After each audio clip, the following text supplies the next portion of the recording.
Hello, everyone. I'm Jim Garrison, and I want to welcome you to this session of Humanity Rising. As we begin today, I want to start with just a note that I think most of you may already know, but it's worth just making sure that Stan Pokras has been ill in recent days. Shannon MacArthur has notified many of us he was in the hospital with a bit of blood in his brain. It didn't seem to be too serious. He's being released today. But I think it's very important for us as a community to note when one of our members endures mishap or misfortune. And so I want to just take a moment today and acknowledge all the work, the hard work and contribution that Stan has made and continues to make to keep Humanity Rising going and all our sessions categorized and day by day, he and Shannon just support the after chat and make sure that everything that we're doing at Humanity Rising is recorded in a proper way, not only so that people can access it, but so people can uh, be apprised of the diversity that we at Humanity Rising are making available to our global community. So, Stan, wherever you are, we send love, we send blessings, we send strength, we send joy, we send healing, and all best wishes. I also want to note as we begin today that although we're in a format now of once a week, every Friday, for a world wrap up with me. Next week, we're making an exception for a 5-day program, Monday through Friday, with Stephanie Mines. She has a program, as you may know, on regenerative health. She had prepared the program long before we transitioned to a 1 day a week program and asked if we would give her special dispensation to have a 5-day program. So I'll be back on Monday to introduce the program. And so please just be aware that Stephanie will be here every day next Monday through Friday on Humanity Rising. And then beginning the following week, we'll go back to a once a week, every Friday commentary by myself or a dialogue with someone who we will announce the week before. So thank you, everyone, and welcome. Today, I want to make some remarks on the unfolding Trump administration and ponder the question of how we navigate through what is happening. There's a lot of confusion. There's major concern, not only in the United States, but around the world, as we bear witness to a presidency that is in many ways unprecedented in the annals of US history. And we are all advised to take note of what's happening. I want to start by setting context for the Trump presidency in the following way. And I want to draw from a recent article that Naomi Klein wrote for the Guardian newspaper in the UK. It came out a few days ago. She gave an interview on Democracy Now! On what she's calling end of times fascism. When I read it and heard her interview on Democracy Now!, I realized that she, as she always does, is providing an insight that we need to understand because the Trump presidency is not unique, but it's part of a global trend toward end of times fascism. So I'd like to spend a few minutes to summarize what she has been saying and amplify it with my own observations. And then we'll deal with some of the specifics of what Trump is doing. Naomi Klein first draws a distinction between the fascism of the 1930s and the fascism of the 2020s. Oftentimes, we say that Trump and the MAGA movement in the United States is very similar to the fascism that emerged in Germany in the 1920s and the 1930s. And we need to understand that there are very important distinctions in the kind of fascism that transpired then and the kind of fascism that is transpiring now. The Nazis were dealing with a very specific historical context. The Germans had lost the First World War.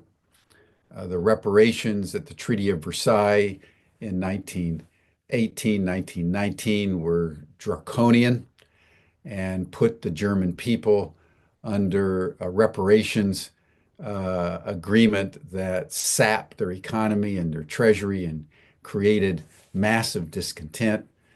And on top of that came the Great Depression, where millions, tens of millions of people, not only in the United States and Germany, but around Europe and around the world, were jobless, homeless, and destitute. That created the cauldron of grievance that was very carefully cultivated by Adolf Hitler and the Nazis. The promise was that the in-group, the Aryans, the Germans, needed to expel the outgroup, which included handicapped people, uh, gypsies, Slavs, Jews, homosexuals, sexual deviants of all kinds, in the hope that once the German people had what they called Lebensraum, they had room for their greatness, the Nazis were going to usher in 1,000 years of peace and prosperity. The fascism that we're witnessing today is of a different order because there's a different context today. The world is not emerging from World War. The world is not afflicted by global depression. Instead, we have end of times fascism, which is a fascinating thing to contemplate as we seek to understand the presidency of Donald Trump. It's a fascism that is emerging out of an awareness that, as Naomi Klein puts it, we're in an age of consequence.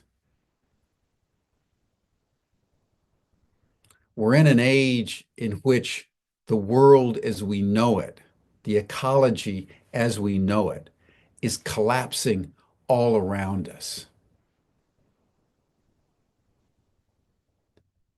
The extraordinary characteristic of end of times fascism is that they know that this is happening.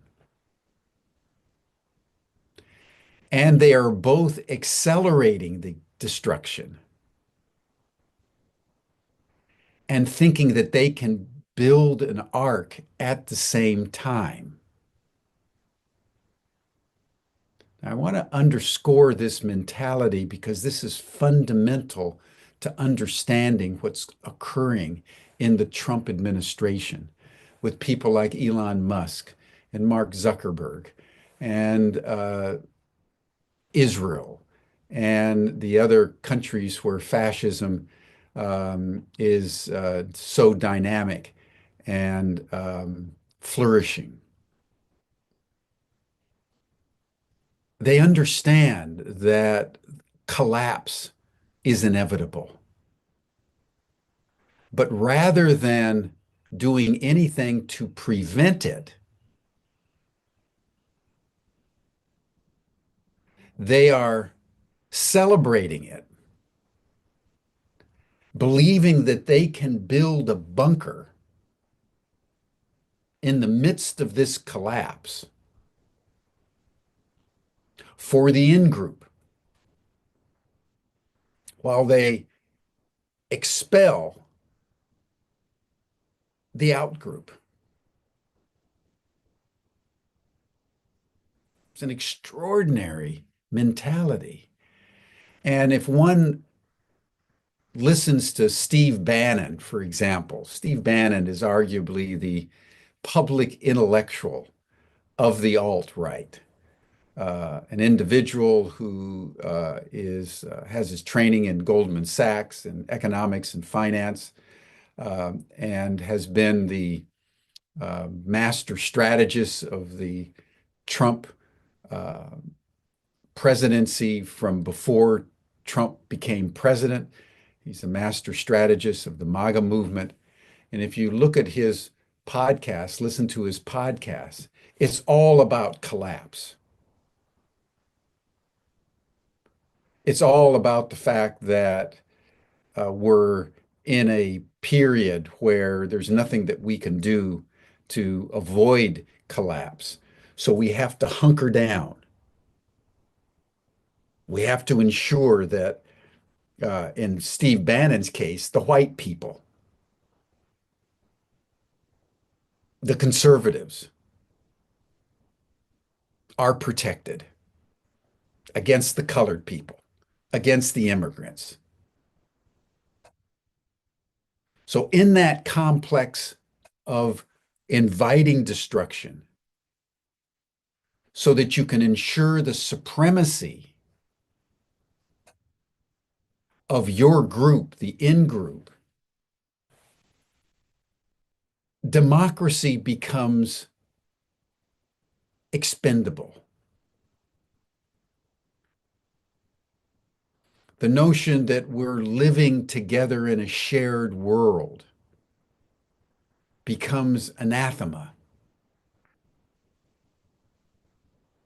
The reality that we have to engage in perpetual war against those that we're seeking to exclude becomes the mantra. So we're in a period of time in which the fascist elements are celebrating destruction, building a bunker for the in group,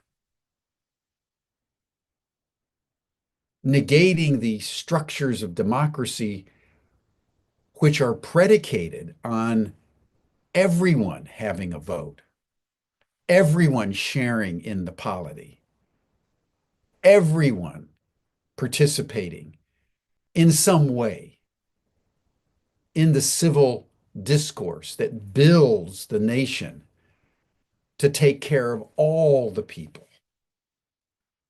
That's one reason why there's so much polarization. That's all breaking down.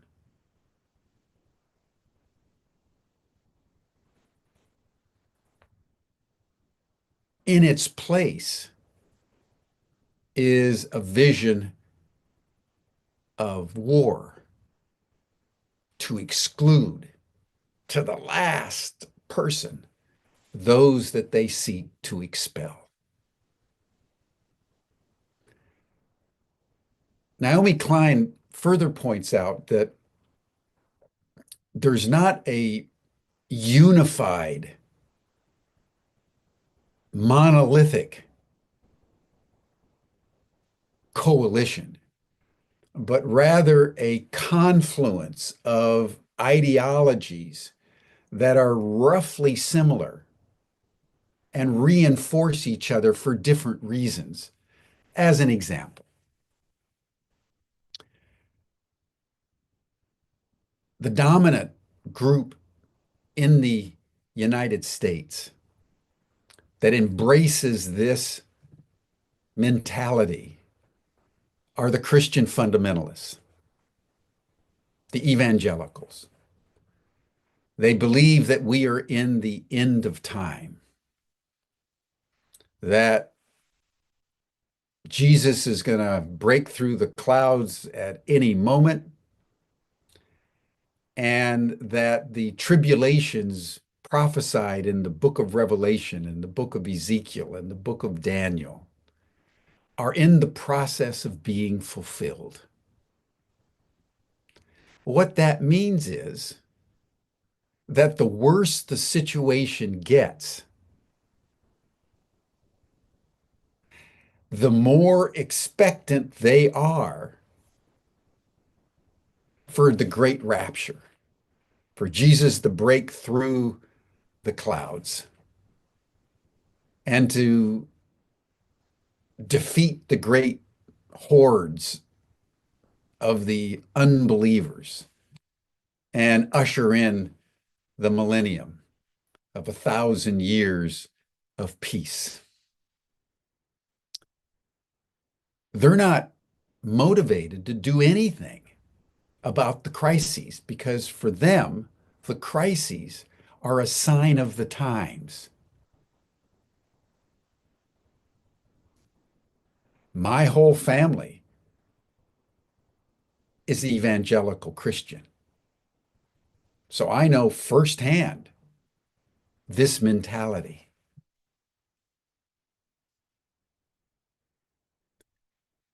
In Israel, you have a similar mentality.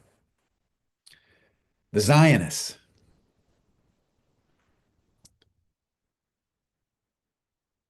The Zionists, coming out of the anti-Semitism of Europe, moving into Palestine, came in with that same bunker mentality that the entire world is against us.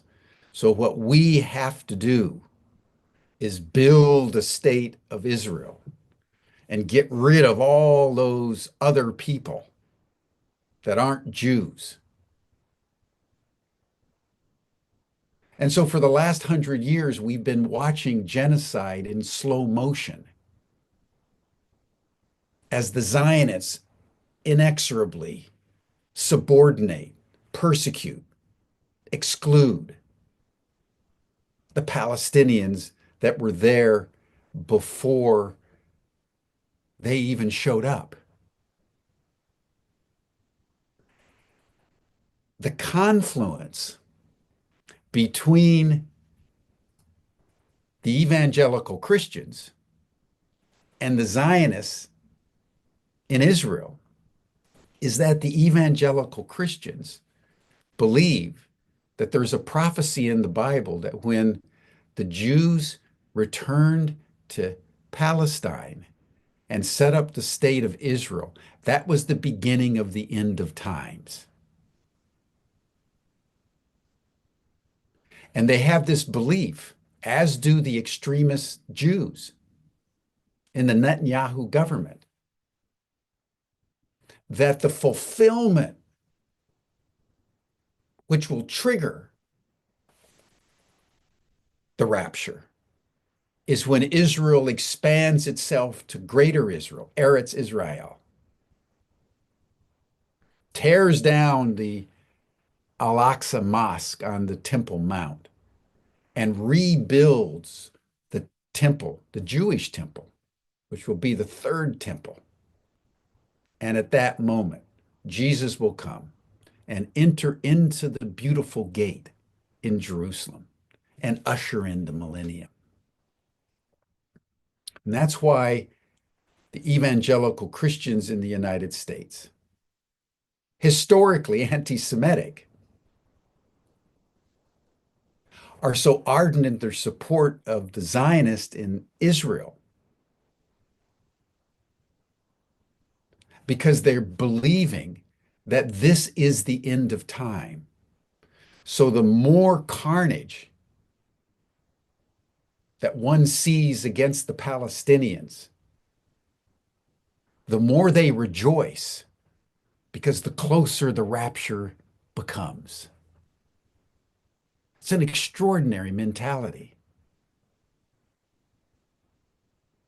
So when someone like Trump begins to emerge in the electoral process, there are forces already in play that support that mentality in a way that is based not on rationality, but on religious fervor.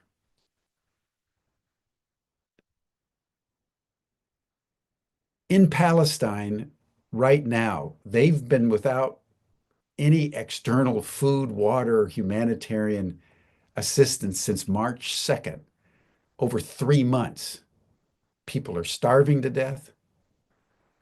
The last restaurant in Gaza was bombed last night by the Israelis, killing over 100 people. They just blasted it. The last restaurant in Gaza was blown to smithereens. It's estimated by the UN that over 9,000 children are experiencing either starvation or severe malnutrition. Young children are dying day by day, and nobody basically says a word in the United States or in Europe.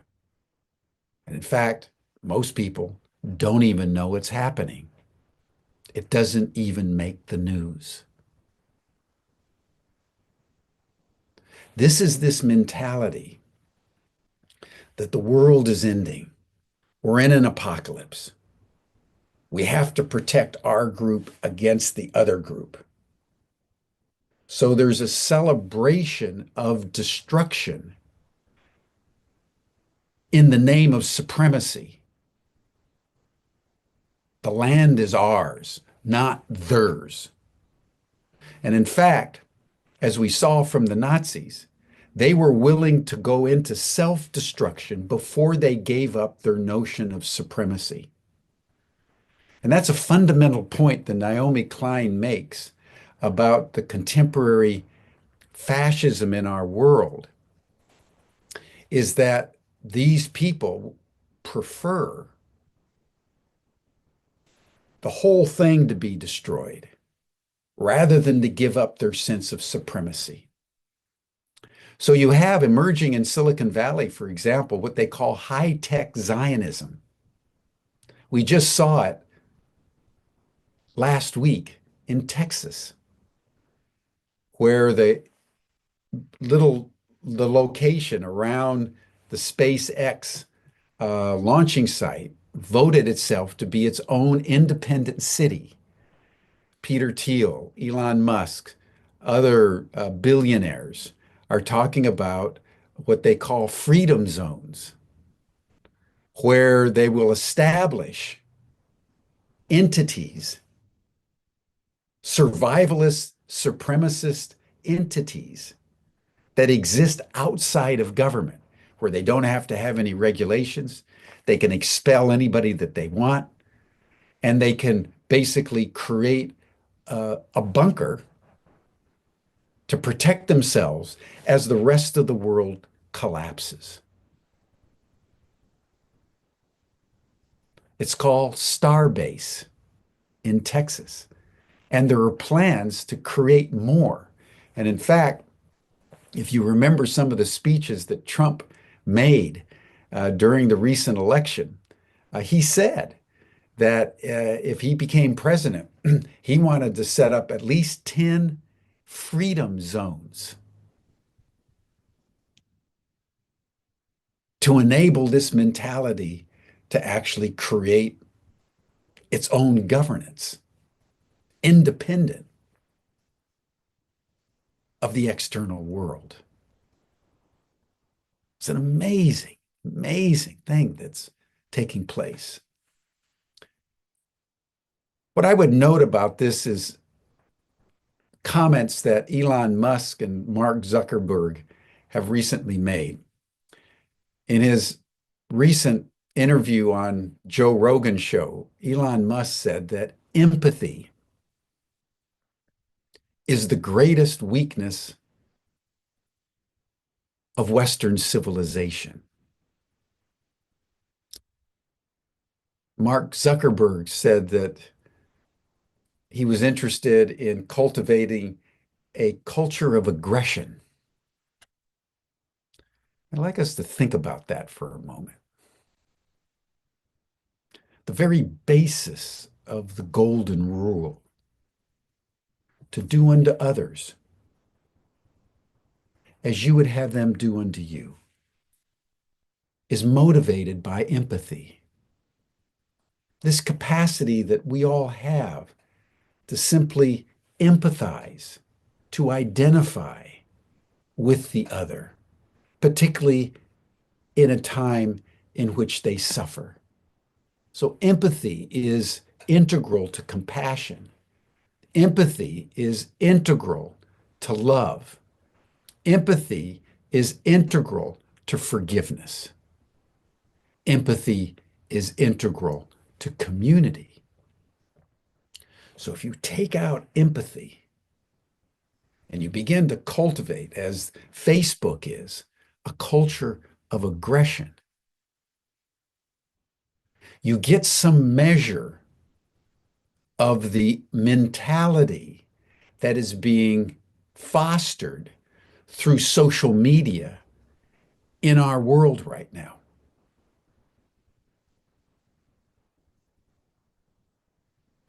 Facebook, years ago, realized through its algorithms that if you generate extremism, if you generate hate, if you generate fear, more people will push that share button. And even though the genocide in Myanmar against the Rohingya was generated by Facebook, fostering extremism, Facebook has not stopped the algorithms because that's what generates business. I want to also say a word about AI. All of us are inundated now. AI this, GPT chat that, Alexis. You go on almost any platform now, and it's AIs looking at you, wanting to help. And everybody's getting enthusiastic. Everybody wants to use AI. Almost nobody talks about the massive energy required to power AI in our world. I want everybody to pause here for a moment.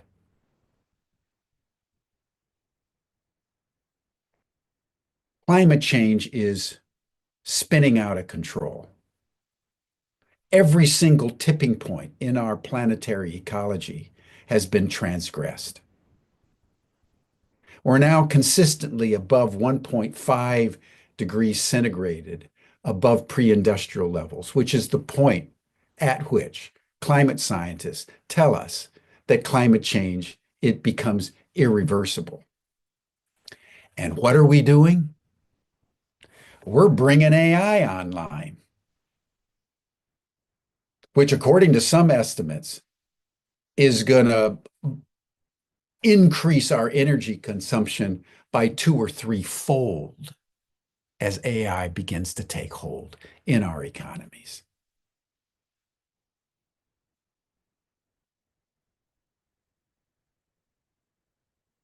What is this going to do to our world?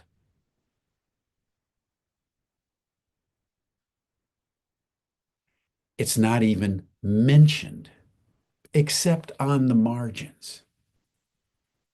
And this is what I'm talking about. This is what Naomi Klein is talking about when there's a celebration of destruction,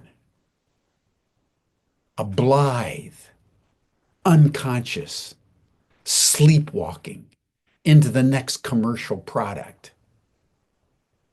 without any thought of the fact that it's accelerating our doom because we're all excited about GPT chat and what we can do with it. So even though we're in the age of consequence, we live as if there are no consequences. And all we have to do in the end, like Israel's doing, is get out all those other people, even if it means perpetual war, so that we can protect the in-group, the chosen ones.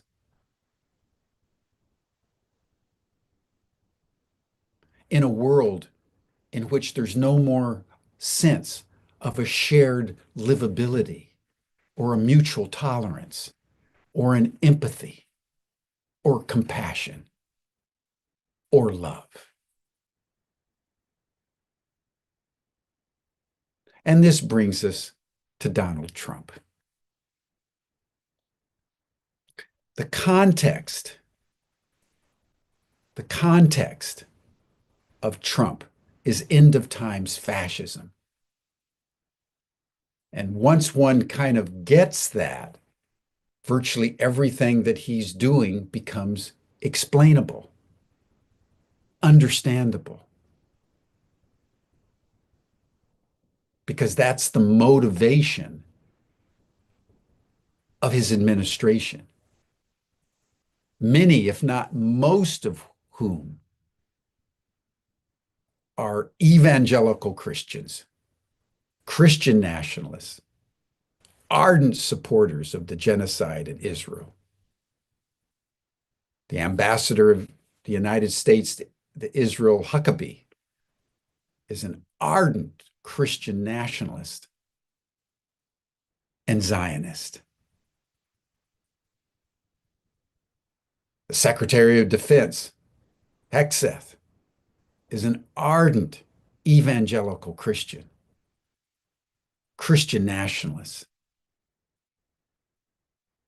and Zionist. So the worse the chaos gets, which we on the outside are looking at the chaos and feeling fear, for them, the chaos is the point. Because the more chaos, the sooner Jesus is coming back. The more Israel completely expels the Palestinians and tears down the Al-Aqsa Mosque and builds the third temple. That's the fulfillment of the eschaton. So the mentality of the Trump administration is a mentality of almost pure end of time fascism. Let's look at a couple of things that he's doing. The first and most obvious thing that he's doing is stripping the United States of its capacity to govern itself with competence. Virtually every department of the federal government is being stripped down, people being fired, even if it means like the air traffic controllers that protect our skies and ensure that all the airplanes take off and land safely. That's all being gutted. And then when accidents happen, like happened at a national airport near Washington, D.C., you blame it on the trans people. You blame it on DEI, diversity, equity, inclusion. It's worth mentioning that in his big rally marking his 100 days, Trump showed a video of the prisoners in the El Salvador mega prison, stripped down, shaved, handcuffed, completely subjected to coercive power. And the crowd cheered. So as you break down the institutions, you celebrate the destruction. Because what's important is not livability in a shared world, it's the preservation of your sense of supremacy.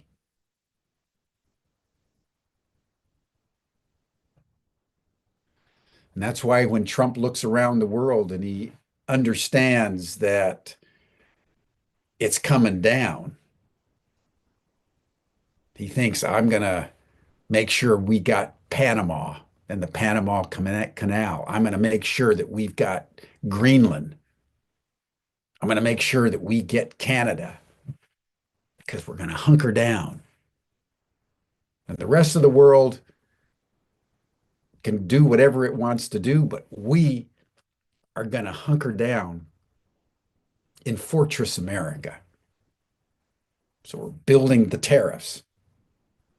Even though the tariffs are destroying the economy and completely shattering the world's respect and trust in the United States politically and financially, what's more important to the Trump administration is Fortress America.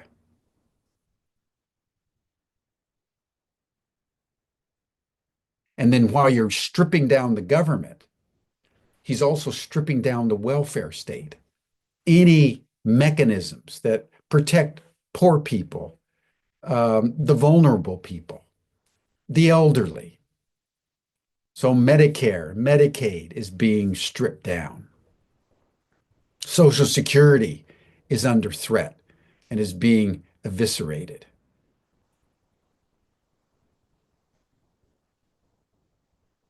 While the Elon Musk and the others in his cabinet celebrate, with Elon Musk showing up at the CPAC meeting some months ago holding a chainsaw.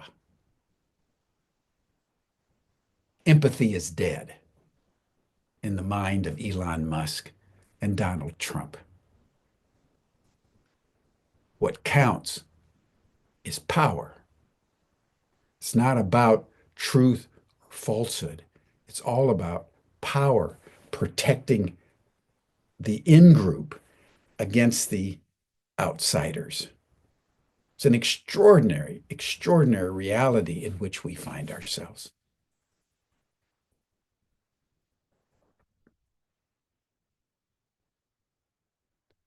The question is, how do we navigate through end of times fascism? Because we're not in Kansas anymore. We're no longer in a world where a vote actually matters in the way that it used to matter. Because democracy has become expendable. because it serves no purpose in the bunker.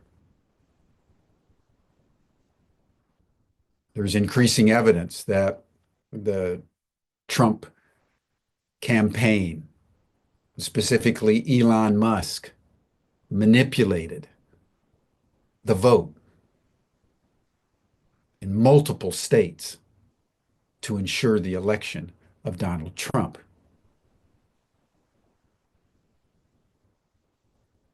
What this portends for the election in 2026 is hard to contemplate. So we all have to revise our notion of what we need to do, given the radically changing context in which we're living and trying to navigate. I'd like to suggest three aspects that are worth contemplating as we consider how we navigate through Trumpland. The first important one, which Naomi Klein actually indicated in her interview with Democracy Now!, is that we need to continually cultivate our capacity to discern what the truth is, because that's fundamentally under attack. If you don't know what the truth is, you don't know how to make decisions. If you know that the truth is being manipulated on all the mainstream media, then you have to be very disciplined and very discerning about where you go for truth. There's an interior moral truth that we need to protect and defend. But there's also the question of how do you understand what's happening in the outside world? So it's very important for all of us at this moment to be very clear that the BBCs and the CNNs and the MSNBCs and even the Fox Newses of the world are not where truth resides. You can see it most explicitly in something like Fox News, which is an instrument of this end of times fascism. You can see once you watch it how they're distorting your perceptions and generating fear and hatred and delusion. And it's important to note that most of the evangelical Christians watch Fox News. So there's this reinforcing mechanism of what you think is happening in the external world, which reinforces your ideological beliefs about the coming rapture. Hegseth was one of the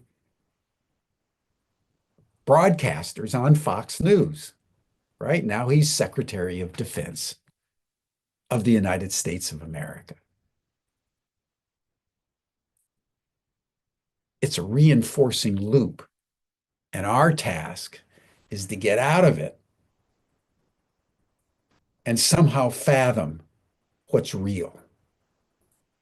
That's number one. And we hope that Humanity Rising contributes in our own small way to at least speaking the truth as long as we can. Knowing that we're in a world right now where I, as an American citizen, can be arrested just as quickly as an immigrant without due process and sent to El Salvador. It's a sobering thought. When it's not just the foreigners that are being arrested in the night, it's the citizens. with contrary views. So knowing the truth as best we can is fundamental. That's what sets us free. And secondly, we need to hold hands. We need to build community.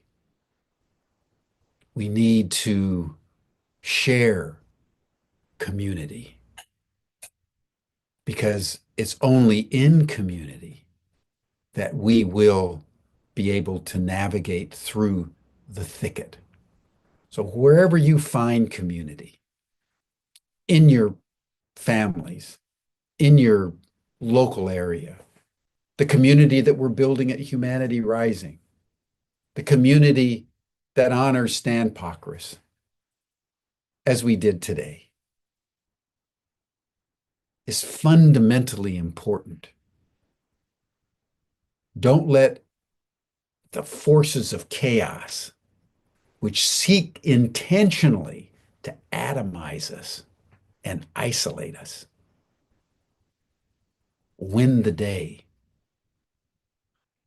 Hannah Arendt, in her magnum opus on totalitarianism, written in the aftermath of the Second World War, said that the fundamental tool of totalitarianism is the isolation of the individual.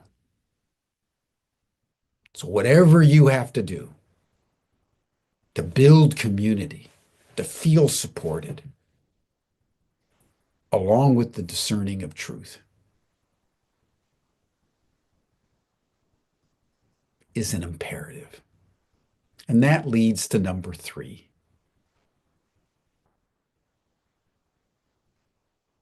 Empathy is not the greatest weakness in Western civilization, as Elon Musk says.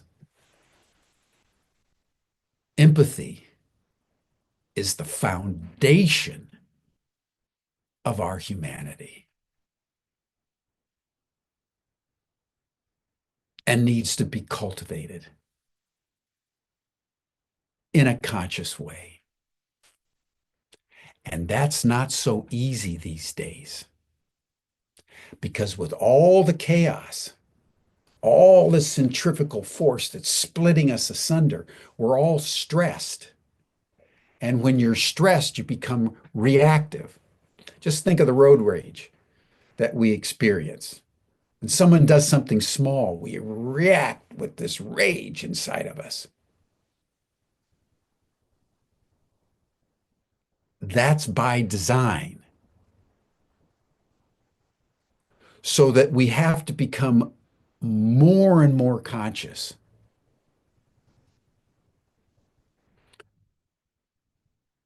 of the importance of cultivating our interiors so that the truth and the community enables us to practice empathy, to practice compassion, to practice love in every way that we possibly can. As it's said in George Orwell's 1984, when the protagonist, Winston, sought to love Julia in the midst of the totalitarianism, he realized at one point that simply being normal was a revolutionary act. We've come to that moment, folks, where just remaining normal is emerging as a revolutionary act. Not succumbing to hatred, rage, greed, exclusion, which is being cultivated all around us. But abiding by the eternal verities that support life, that support our humanity.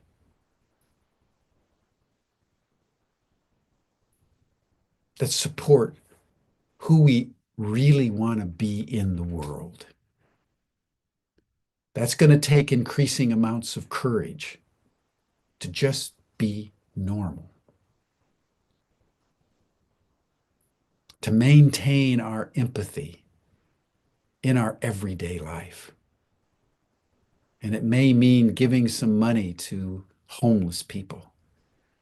It may be taking a stand around the affirmation of the trans people who are now being assaulted in unprecedented ways.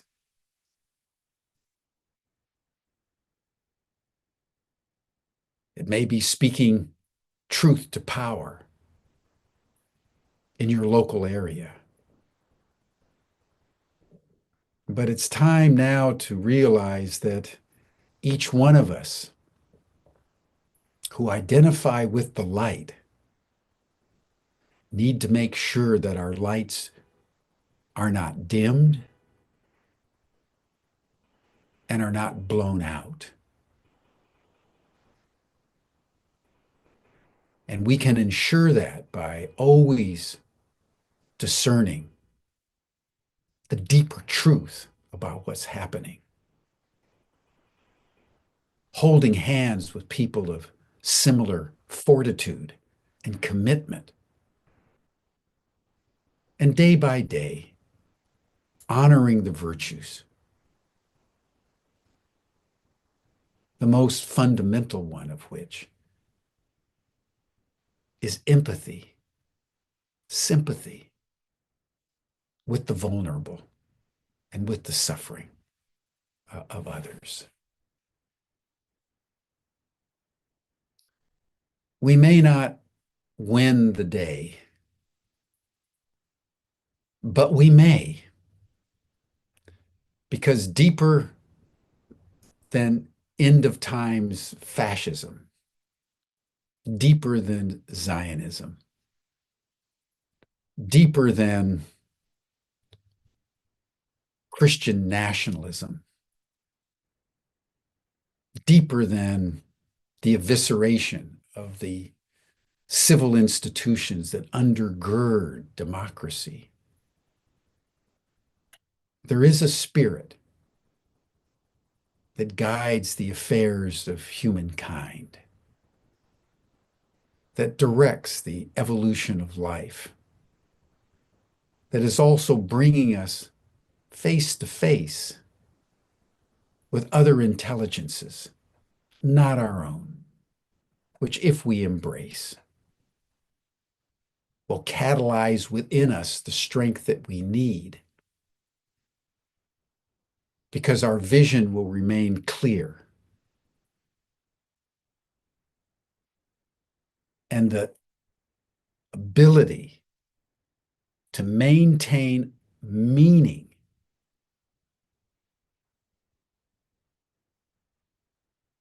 will endure